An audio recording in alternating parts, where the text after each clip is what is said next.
Amrit noni pain oil, ನೋವಿಗೆ ವಿರಾಮ, ದೇಹಕ್ಕೆ ಆರಾಮ. ನಿನ್ನೆಯಿಂದ ವಿಧಾನಮಂಡಲ ಅಧಿವೇಶನ ಆರಂಭ ಆಗಿದೆ. ಇವತ್ತು 2ನೇ ದಿನ. ಅಧಿವೇಶನದ 2ನೇ ದಿನವು ಸದನದಲ್ಲಿ ಕದನ ಗ್ಯಾರಂಟಿನ. ರಾಜ್ಯ ಸರ್ಕಾರಕ್ಕೆ ವಾಲ್ಮೀಕಿ ಮೂಡ ಹಗರಣದ ಉರುಳು. ನಿನ್ನೆ ಕಲಾಪದಲ್ಲಿ ಹಗರಣವನ್ನ ಪ್ರಸ್ತಾಪಿಸಿ ವಿಪಕ್ಷಗಳು ಹೋರಾಟಕ್ಕೆ ಮುಂದಾಗಿವೆ. ಅಧಿವೇಶನದ ಹೊರಗೂ ಒಳಗೂ ಸರ್ಕಾರದ ವಿರುದ್ಧ ಕಿಡಿಕಾಡ್ತಾ ಇದ್ದಾವೆ ವಿಪಕ್ಷದ ನಾಯಕರು. ಹೈಕಮಾಂಡ್ಗೆ ಕಪ್ಪ ಕಾಣಿಕೆಯನ್ನ ಸಲ್ಲಿಸುವುದಕ್ಕೆ ನಿಗಮದ ಹಣವನ್ನ ಲೂಟಿ ಹೊಡೆಯಲಾಗಿದೆ. ಸರ್ಕಾರದ ವಿರುದ್ಧ ಬಿಜೆಪಿ ನಾಯಕರು ಗಂಭೀರ ಆರೋಪ ಮಾಡಿದ್ದಾರೆ. ಪರಿಷತ್ನಲ್ಲೂ ಬಹುಕೋಟಿ ಹಗರಣ ಸಂಬಂಧ ಕೋಲಾಹಲವೇ ಎದ್ದಿದೆ. ಎರಡೂ ಸದನಗಳಲ್ಲಿ ವಿಧಾನಸಭೆ, ವಿಧಾನ ಪರಿಷತ್ ಎರಡೂ ಕಡೆ ಸರ್ಕಾರವನ್ನು ಹಣಿಯುವುದಕ್ಕೆ ವಿಪಕ್ಷಗಳು ಸಿದ್ಧವಾಗಿದ್ದಾವೆ. ನಿನ್ನೆ ಮೊದಲನೇ ದಿನದ ಅಧಿವೇಶನ. ಮೊದಲನೇ ದಿನದಲ್ಲೇ ಗೊತ್ತಾಗ್ತಾ ಇತ್ತು, ಯಾವಾಗಲೂ ಸಂತಾಪ ಸೂಚನೆಯನ್ನು ಮಾಡಿ ಅರ್ಜನ್ ಮಾಡೋದಾಗ್ತಾ ಇತ್ತು. ಆದರೆ ನಿನ್ನೆ ಮೊದಲ ದಿನವೇ ಈ ಹಣಿಯುವಂಥ ಕೆಲಸ ಶುರುವಾಗಿತ್ತು. ಈ ಹಗರಣಗಳನ್ನು ಇಟ್ಟುಕೊಂಡು ಕಾಂಗ್ರೆಸ್ ಸರ್ಕಾರವನ್ನ ವಿಪಕ್ಷಗಳು ಕೌಂಟರ್ ಮಾಡ್ತಾ ಇದ್ದಾವೆ. ಇವತ್ತೂ ಕೂಡ ಮೂಡ ಹಗರಣ, ವಾಲ್ಮೀಕಿ ಬಹುಕೋಟಿ ಹಗರಣ ಇವೆಲ್ಲವನ್ನ ಹಿಡಿದುಕೊಂಡು ವಿಪಕ್ಷಗಳು ಹೋರಾಟ ಮಾಡೋದಕ್ಕೆ ಮುಂದಾಗಿದ್ದಾವೆ. ವಿಪಕ್ಷಗಳ ಆರೋಪಕ್ಕೆ ಕಾಂಗ್ರೆಸ್ ಕೂಡ ತಿರುಗೇಟು ಕೊಡುವುದಕ್ಕೆ ಸಿದ್ಧವಾಗಿದೆ. ಸದನದಲ್ಲೇ ಬಿ ನಾಗೇಂದ್ರ ಪರ ಡಿಸಿಎಂ ಡಿಕೆ ಶಿವಕುಮಾರ್ ಬ್ಯಾಟಿಂಗ್ ಮಾಡಿದ್ದಾರೆ. ಚರ್ಚೆಯ ಬಳಿಕ ಉತ್ತರ ಕೊಡ್ತೀನಿ ಅಂತ ಸಿದ್ದರಾಮಯ್ಯ ಹೇಳಿದ್ದಾರೆ. ಉತ್ತರ ಕೊಡುವಾಗ ಸಮಾಧಾನದಿಂದ ಕೇಳಿಸ್ಕೊಳ್ಳಿ ಅಂತ ಸಿದ್ದರಾಮಯ್ಯ ಹೇಳಿದ್ದಾರೆ. ಇಂದು ಕಲಾಪದಲ್ಲಿ ಏಟು ಎದುರೇಟು ಪಾಲಿಟಿಕ್ಸ್ ಪಕ್ಕಾ. ಹಾಗಾದ್ರೆ ಒಂದು ಕಡೆ ನಾಗೇಂದ್ರ ಅವರನ್ನು ವಹಿಸಿಕೊಂಡು ನಿನ್ನೆ ಡಿಸಿಎಂ ಡಿಕೆ ಶಿವಕುಮಾರ್ ಮಾತಾಡ್ತಾ ಇದ್ರು, ಜೊತೆಗೆ ಮುಖ್ಯಮಂತ್ರಿಗಳು ಮಾತಾಡಿದ್ರು. ಅವ್ರು ಹೇಳಿದ್ರು ಮೊದಲು ಚರ್ಚೆ ಆಗಲಿ, ಚರ್ಚೆ ಮಾಡಿ, ಯಾರು ಬೇಡ ಅಂತ. ಇವತ್ತು ಚರ್ಚೆ ಆಗಲಿ, ನಾಳೆನೂ ಚರ್ಚೆ ಆಗಲಿ, ಎಲ್ಲ ಚರ್ಚೆ ಆದ ನಂತರ ನಾನು ಅದಕ್ಕೆ ಉತ್ತರ ಕೊಡ್ತೀನಿ. ಮೊದಲು ವಿಪಕ್ಷ ನಾಯಕ ಅಶೋಕ್ ಮಾತಾಡಿದ್ರು. ಸರ್ಕಾರದ ಹಗರಣಗಳ ಬಗ್ಗೆ ಎಳೆಯಾಗಿ ದೂರಿದ್ರು.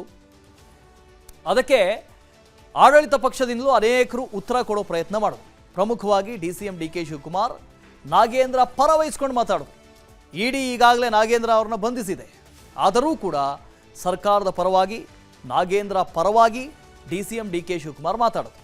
ಜೊತೆಗೆ ಮುಖ್ಯಮಂತ್ರಿಗಳು ಮಾತಾಡ್ತಾ ಹೇಳಿದ್ರು, ಆಗಲಿ ಎಲ್ಲ ಚರ್ಚೆ ಆಗಲಿ, ಚರ್ಚೆ ಮುಗಿದ ಮೇಲೆ, ಎಲ್ಲ ಚರ್ಚೆಗಳು ಮುಗಿದ ಮೇಲೆ ನಾನು ಉತ್ತರ ಕೊಡ್ತೀನಿ.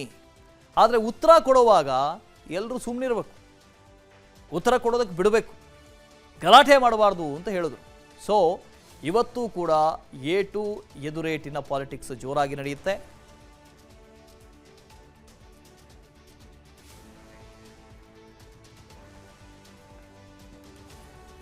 ಸಂಜಯ್ ಇದ್ರ ಬಗ್ಗೆ ಡೀಟೇಲ್ಸ್ ಅನ್ನು ಕೊಡ್ತಾ ಹೋಗ್ತಾರೆ. ಲೈವ್ನಲ್ಲಿ ಜಾಯ್ನ್ ಆಗ್ತಿದ್ದಾರೆ. Good morning Sanjay. ನಿನ್ನೆಯಿಂದ ವಿಧಾನಮಂಡಲ ಅಧಿವೇಶನ ಆರಂಭ ಆಗಿದೆ. ಮೊದಲನೇ ದಿನ, ಇವತ್ತು 2ನೇ ದಿನ.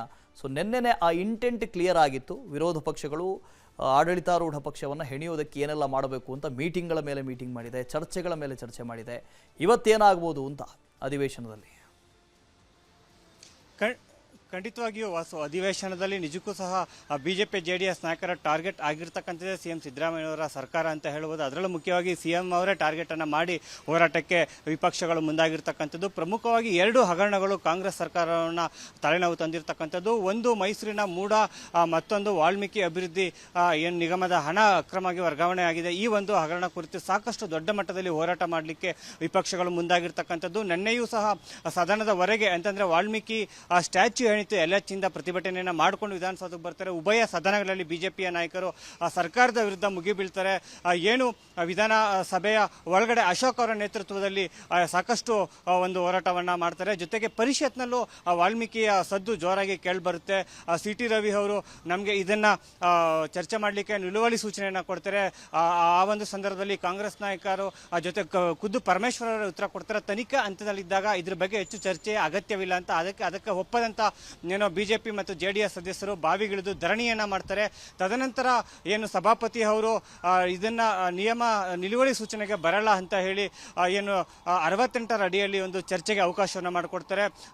ಪರಿಷತ್ನಲ್ಲೂ ದೊಡ್ಡ ಕೋಲಾಹಲ ಆಗಿರ್ತಕ್ಕಂಥದ್ದು. ಇನ್ನು ವಿಧಾನಸಭೆಯಲ್ಲಿ ಈಗಾಗಲೇ ನಾಗೇಂದ್ರ ಪರ ಡಿಸಿಎಂ ಡಿಕೆ ಶಿವಕುಮಾರ್ ಬ್ಯಾಟನ್ನ ಬೀಸಿರ್ತಕ್ಕಂಥದ್ದು. ಇನ್ನು ಸಿಎಂ ಅವರು ಸಹ ನಾನು ಇದಕ್ಕೆ ಉತ್ತರವನ್ನು ಕೊಡ್ತೀನಿ, ನಮ್ಮ ಸರ್ಕಾರದಿಂದ ಯಾವುದೇ ರೀತಿಯ ತಪ್ಪುಗಳಾಗಿಲ್ಲ, ತಪ್ಪಾಗಿರೋರಿಗೆ ಶಿಕ್ಷೆ ಹಾಗೇ ಆಗುತ್ತೆ. ನಾವು ಸಲಹಿದ ಕೈಗಳು ನಮ್ಮ ನೋವಿಗೆ ಸ್ಪಂದಿಸಿದಾಗ ಆಗುವ ಸಂತೋಷ. ಅಮೃತ್ ನೋನಿ ಪೇನ್ ಆಯಿಲ್, ನೋವಿಗೆ ವಿರಾಮ, ದೇಹಕ್ಕೆ ಆರಾಮ. ಈ ಹಗರಣ ಹೊರಬರಲಿ ಅಂತಲೇ ನಾವು SITಯನ್ನು ರಚನೆ ಮಾಡಿದ್ದೀವಿ ಅಂತೇಳಿ ಸಮರ್ಥನೆ ಮಾಡಲಿಕ್ಕೆ CM ಸಿದ್ದರಾಮಯ್ಯನವರು ಸಹ ಮುಂದಾಗಿರ್ತಕ್ಕಂಥದ್ದು. ಒಟ್ಟಾರೆಯಾಗಿ ಈ ಎರಡು ಪ್ರಮುಖ ಹಗರಣಗಳ ಜೊತೆಗೆ ಬೇರೆ ಬೇರೆ ವಿಚಾರಗಳನ್ನು ಅಂದ್ರೆ ಬರ ಪರಿಹಾರ ಕೊಡುವಲ್ಲಿ ಸರ್ಕಾರ ಸರಿಯಾಗಿ ನಡೆದುಕೊಂಡಿಲ್ಲ, ಅಲ್ಲೂ ಕೂಡ ವಿಫಲ ಆಗಿರ್ತಕ್ಕಂಥದ್ದು. ಕುಡಿಯುವ ನೀರಿನ ಒಂದು ಇದರಲ್ಲೂ ಸಹ ಸಾಕಷ್ಟು ವಿಫಲವಾಗಿದೆ. ಹಾಗೆ ಸ್ಟ್ಯಾಂಪ್ ಡ್ಯೂಟಿ ಪೇಪರ್ಗಳನ್ನು ಹೆಚ್ಚಳ ಮಾಡಿರ್ತಕ್ಕಂಥದ್ದು. ಈಗ ಹೊಸದಾಗಿ BBMPಯಲ್ಲಿ ಒಂದು ಆರೋಪ ಕೇಳಿ ಬರ್ತಾ ಇರ್ತಕ್ಕಂಥದ್ದು. 30 ವರ್ಷಗಳ ಕಾಲ ಕಸ ವಿಲೇವಾರಿಗೆ ಒಂದು ಇದನ್ನ ಕೊಡ್ಲಿಕ್ಕೆ ಹೋಗಿರ್ತಕ್ಕಂಥದ್ದು. ಆ ವಿಚಾರವನ್ನು ಎತ್ಕೊಂಡು ಹೋರಾಟ ಮಾಡಲಿಕ್ಕೆ ವಿಪಕ್ಷಗಳು ಮುಂದಾಗಿರ್ತಕ್ಕಂಥದ್ದು. ಒಟ್ಟಾರೆಯಾಗಿ ಸರ್ಕಾರವನ್ನು ಇಕ್ಕಟ್ಟಿಗೆ ಸಿಲುಕಲು ವಿಪಕ್ಷಗಳು ಸಿದ್ಧತೆಯನ್ನು ನಿನ್ನೆಯಿಂದನೇ ಮಾಡ್ಕೊಂಡಿರ್ತಕ್ಕಂಥ, ನಿನ್ನೆಯಿಂದನೇ ಮುಗಿ ಬೀಳ್ತವೆ. ಇದು ಇಂದು ಸಹ ಮುಂದುವರಿಯಲಿದೆ. Vasu. Okay, thank you Sanjay. ಅನುಕ್ಷಣದ ಸುದ್ದಿಗಳಿಗಾಗಿ Vistara news YouTube channel subscribe ಮಾಡಿ. ಹೊಸ ಸುದ್ದಿಗಳ ನೋಟಿಫಿಕೇಶನ್ಗಾಗಿ ಬೆಲ್ ಐಕಾನ್ ಕ್ಲಿಕ್ ಮಾಡಿ.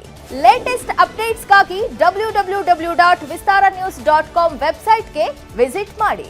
ಅಂಗೈಯಲ್ಲೇ ಜಗತ್ತಿನ ಸುದ್ದಿ ತಿಳಿಯಲು Vistara news Kannada app download ಮಾಡಿ.